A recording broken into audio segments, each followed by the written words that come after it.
Olá, boa noite. Eu sou a Camila do Ministério Esperança de Israel e estamos mais uma vez aqui, mais uma quinta-feira, mais um quinta com a palavra, mais uma oportunidade que o Senhor nos concede.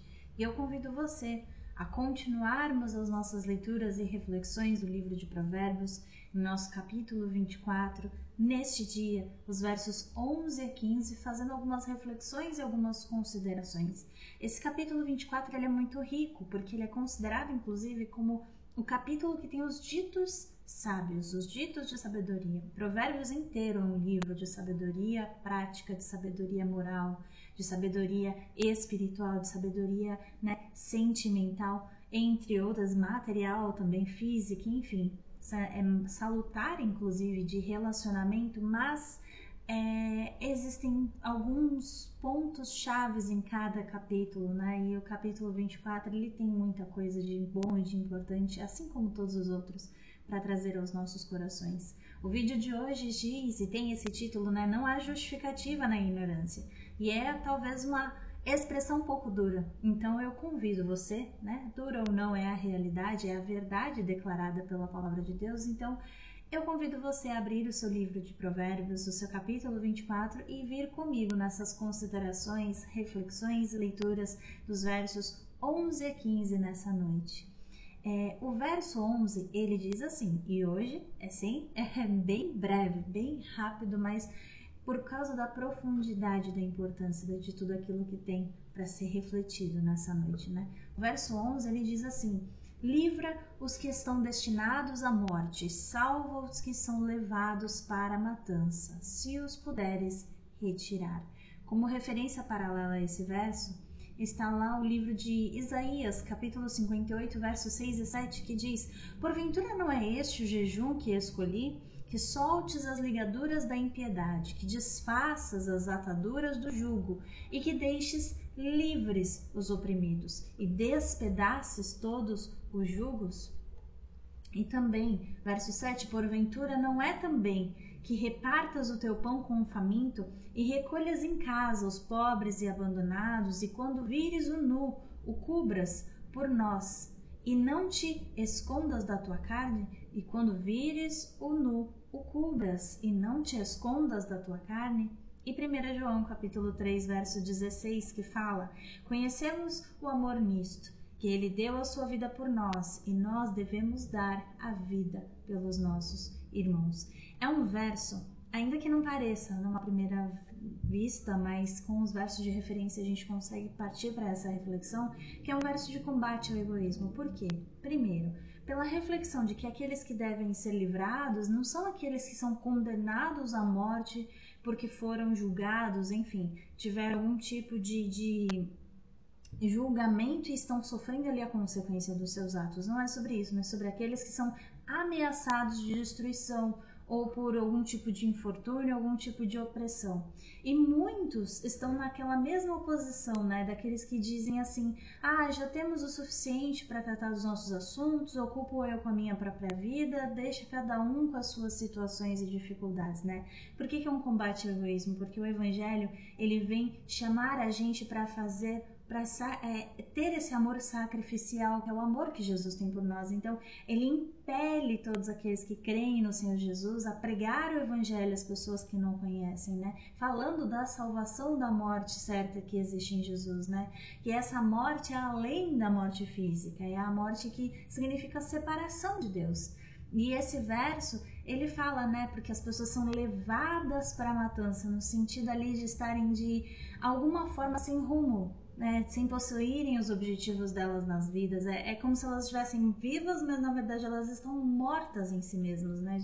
Então, de alguma forma e de todas as formas, basicamente, separadas de Deus. E se vier a ocorrer, por exemplo, a morte física, a coisa aí complica bastante, porque no momento em que a pessoa está viva, ela pode optar ser uma pessoa com Deus ou por Jesus, e essa escolha ela acontece só enquanto a pessoa está viva, né? Daí, depois da morte, não existe mais essa opção, e aí a opção que acaba sendo seguida, né? A ausência de escolha leva à segunda escolha, que é a eternidade sem o Senhor.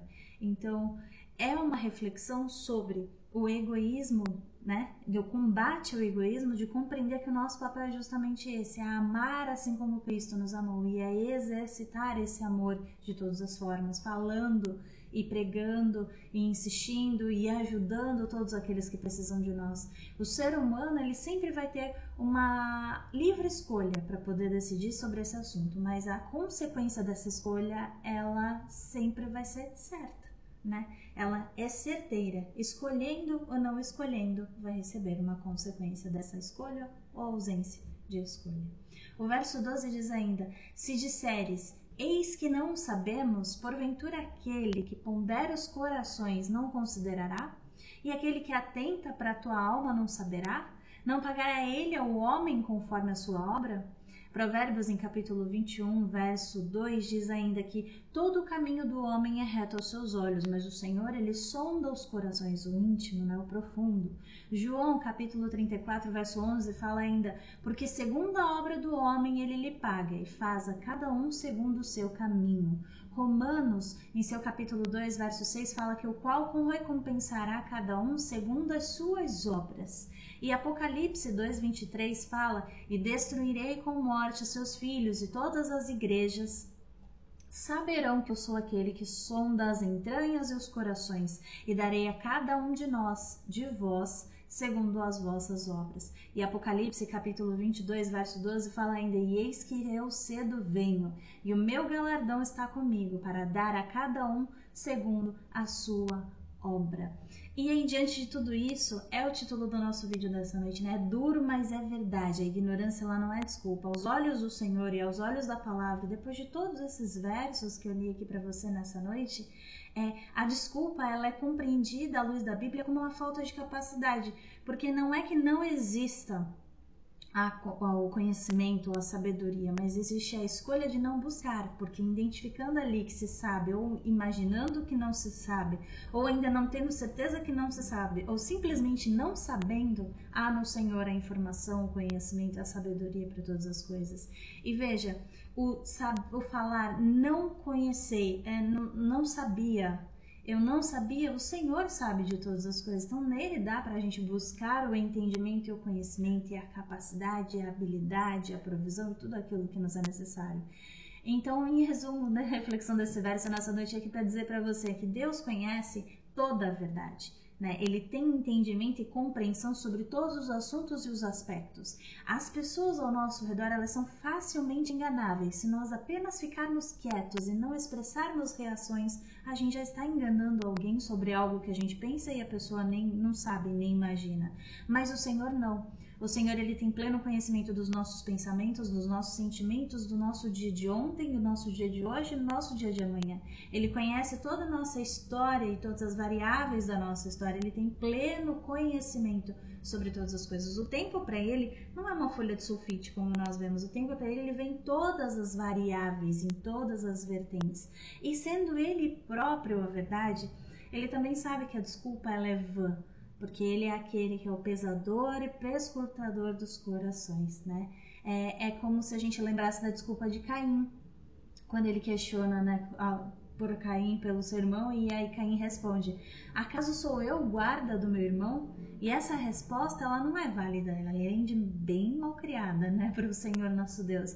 Mas ela não é válida porque a lei do amor, ela não é limitada por circunstância. O amor, ele transcende. Então o Senhor, que preserva a nossa vida, que observa a nossa vida, que vigia a nossa vida, que guarda a nossa vida, ele conhece todos os nossos corações, as nossas razões, sentimentos e motivos.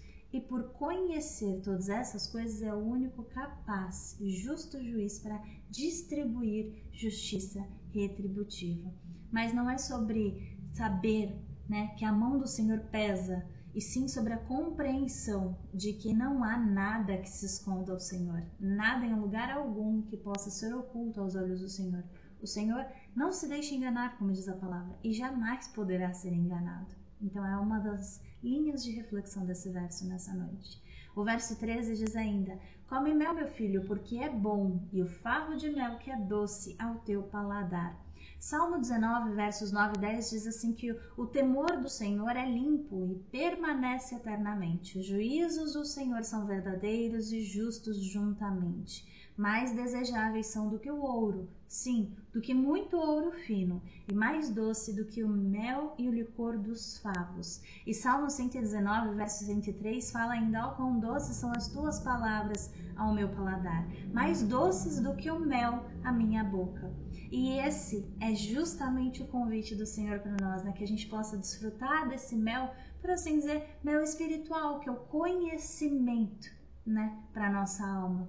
E assim que esse conhecimento ele seja de fato como mel, ao mesmo tempo doce e ao mesmo tempo proveitoso nas nossas vidas. O verso 14 fala ainda: tal será o conhecimento da sabedoria para a tua alma, se a achares, haverá para ti galardão, e não será cortada a tua expectação. Mateus capítulo 33, verso 44 fala que também o reino dos céus é semelhante a um tesouro escondido num campo, que um homem achou e escondeu, e pelo gozo dele vai, vende tudo quanto tem e compra aquele campo. Mateus capítulo 13, verso 46, mais para frente um pouquinho, diz ainda que, encontrando uma pérola de grande valor, foi, vendeu tudo o que tinha e comprou-a. E é justamente esse tipo de valorização, de compreensão, né, e de esforço, de alegria e de empenho, né? Se nós é de tal forma o conhecimento da sabedoria de Deus para as nossas almas que nós estamos dispostos a fazer aquilo que for necessário, né? Sacrificar aquilo que for necessário para poder conquistar e receber essa esperança e receber essa recompensa que existe no Senhor, e receber e poder gozar desse mel, desse grande gozo, né? Grande tempo doce e proveitoso que é da sabedoria de Deus nas nossas vidas. E o verso 15, para encerrar nessa noite, diz assim: não espies a habitação do justo, ó ímpio, nem assoles a sua câmara. Para que assim, na seguinte reflexão usando esse verso, para que assim não haja ao salto aquele que é justo, que não seja ele defraudado, né? Não seja ele secretamente ou abertamente violentado nos seus bens, na sua casa, na sua família de alguma forma, né? A Escritura, com esse verso, ela traz a seguinte reflexão para a gente, que existe uma segurança no Senhor, de que o justo terá a defesa segura de todo aquele que vem para espiar a sua habitação e para assolar o seu lar, se assim permanecer em confiança no Senhor.